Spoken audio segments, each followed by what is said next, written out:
There will be no Christmas shutdown for the federal government. The House and the Senate short time ago approved a bill late this afternoon to fund the government through January 19th, with a few sweeteners for the military and child health care. President Trump expected to sign the bill sometime tomorrow. Joining me now to talk about that and the tax cuts, Republican Congressman Keith Rothfus, who sits on the House Financial Services Committee. Congressman, good to see you. Good to see you. There have been more than 30 continuing resolutions over the last decade. I think it's about 5 per year to keep the government running. This one only lasts for, 30 days.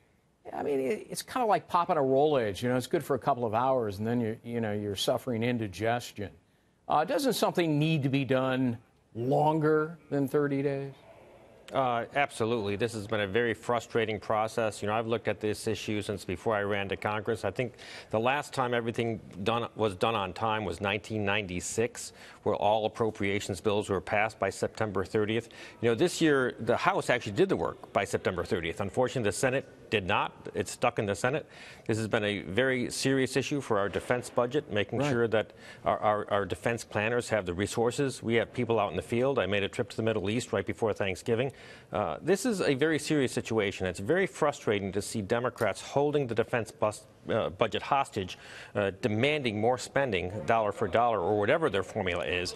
There's no correlation at all between maintaining a robust defense and what we're spending on the domestic side. Right, because that link has to be broken. You have to plan well in advance, and if you're only working on 30-day increments, you can't possibly do that. And so our military and our defense of Americans out there, suffers. I do want to ask you about the tax cuts.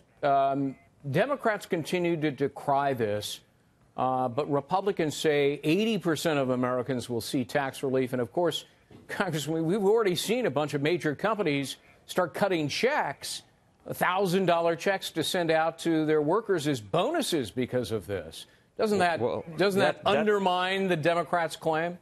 That's the sound of an economy revving up. You know, we've been stuck going sideways for 10, 15 years. Think about the kids who graduated from college in the early 2000s who have never really seen a healthy, robust economy. We have a great opportunity with the tax reform and tax cut package we just put out, and there is direct and immediate help coming for the middle class. A single mom making $41,000 a year is going to see more than $1,300 back a year. The family of four making $73,000 is going to see more than $2,000 coming back.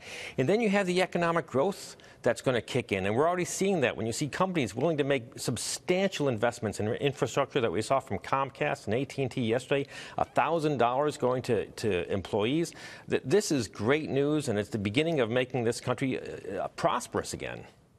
I think it was John Kennedy who said a rising tide lifts all boats. And that's the whole point of this, that if you grow GDP, it expands the economy. Businesses come back to the U.S.